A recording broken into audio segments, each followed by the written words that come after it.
खबर की ओर। राजस्थान में 15वीं विधानसभा का 7वां सत्र आज से शुरू हो गया है। इसी पर हमारे साथ विधानसभा से लाइव जुड़ चुके हैं दिनेश कसाना। आपको बता दें कि आज विधानसभा सत्र शुरू हो गया है और विपक्ष ने सरकार को घेरने की पूरी रणनीति तैयार कर ली है और हमारे साथ से कुछ ही देर में लाइव जुड़ जाएंगे दिनेश कसाना, जो पूरी जानकारी देंगे।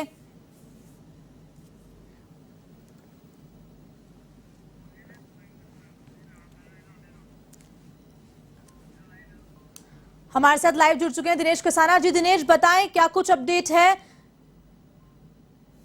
प्रारंभ होगी, लेकिन आज विधानसभा देखिए 15वीं विधानसभा का 7वां सत्र है और 7वें सत्र का आज दूसरा चरण शुरू होगा। सुबह 11 बजे विधानसभा की कार्रवाई प्रारंभ होगी, लेकिन आज प्रश्नकाल भी नहीं होगा सदन में और शून्यकाल भी नहीं होगा।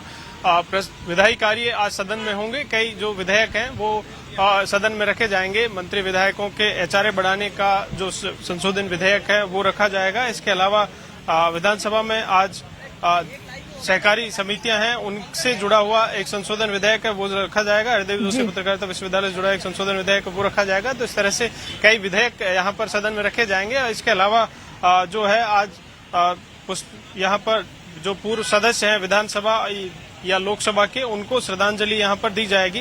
तो इस तरह से आज विधायी कार्य होंगे और इसके अलावा जो पूर्व सदस्य हैं उनको श्रद्धांजलि यहाँ पर दी जाएगी और इसके बाद कल से प्रश्नकाल के साथ सदन की कार्रवाई प्रारंभ होगी। लेकिन मुख्य रूप से जिस तरह से बीजेपी की ओर से जो रणनीति बनाई गई है वो काफी महत्वपूर्ण है। लंपी को लेकर या और तमाम मुद्दों को लेकर जो सदन में सरकार को घेरने की जो रणनीति है विपक्ष की, वो किस तरह की रहेगी। रामलाल शर्मा जो हमारे साथ है, विधायक है चौमू से। रामलाल जी, किस तरह से सदन में देखिए, इतिहास में पहली बार, विधानसभा के इतिहास में पहली बार बिना सत्रावसान के सदन को बुलाया गया, विधायकों के अधिकारों का हनन किया गया।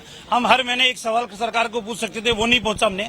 6 महीने के अंदर जो घटनाक्रम घटित हुई उनका सवाल हम सरकार से नहीं पूछ सकते, तो फिर आखिरकार हम करने क्या है?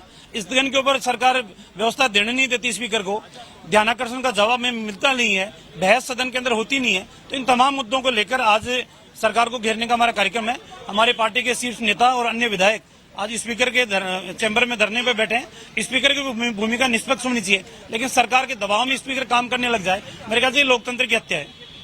जिस तरह की रणनीति बनाई गई है सदन के बाहर भी सरकार को घेरने की, कल विधानसभा घेरा जाएगा। कल बड़ा कार्यक्रम हमारा है, लंपे वायरस को लेकर है, बिगड़ती हुई कानून व्यवस्था को लेकर है, महिला उत्पीड़न को लेकर है, नाबालिग बच्चों के साथ दुष्कर्म के मामले को लेकर है, 3.5 लाख संविदा कर्मियों को नियमित करने का मामला है, बेरोजगारी भत्ता नहीं मिल रहा है उसका मामला है, कर्ज माफी नहीं हुई उसका मामला है, विकास की घोषणाएं अनेकों की, धरातल पे कुछ नहीं है। इन तमाम मामलों को लेकर हम सरकार को कल सड़क के ऊपर घेरेंगे। सत्रावसान को लेकर पिछली बार भी बीजेपी की ओर से ये बात उठाई गई थी कि बगैर सत्रावसान ही आगे सत्र बुला लिया जाता है। नहीं, हम तो ये कहते हैं कि जो नियम और प्रक्रियाओं के तहत सदन चलना चाहिए, सरकार के दबाव में सदन नहीं चलना चाहिए। तो हमारी ये बात सदन के अंदर हम कहने के लिए आए।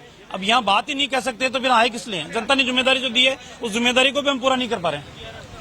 रामलाल शर्मा कह रहे हैं कि जिस तरह से बिगड़ती हुई कानून व्यवस्था को लेकर और लंपी वायरस को लेकर जिस तरह से गायों में लगातार गौमाता की, गौवंश की मौत हो रही है, लेकिन जिस तरह से सरकार ने बजट सत्र को ही सत्रावसान किए बगैर फिर से दूसरा चरण शुरू किया, ये विधायकों के अधिकारों का हनन है। और लगातार इसको लेकर स्पीकर की भूमिका को लेकर भी बीजेपी लगातार सवाल उठा रही है।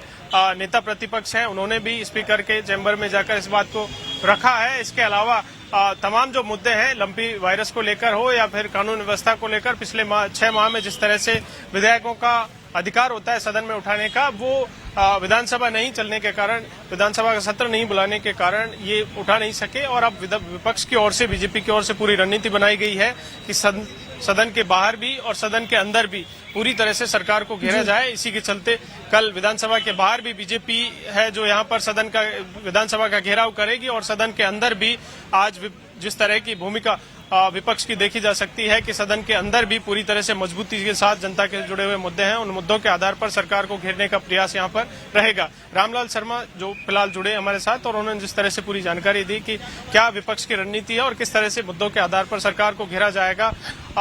प्रश्न और सवाल जो विधायकों के होते हैं, पिछले 6 माह में सत्र जिस तरह से उसी सत्र को कंटिन्यू किया गया, लेकिन जो प्रश्न है, एक लिमिट है विधायकों की, एक सत्र में प्रश्न लगा सकते हैं।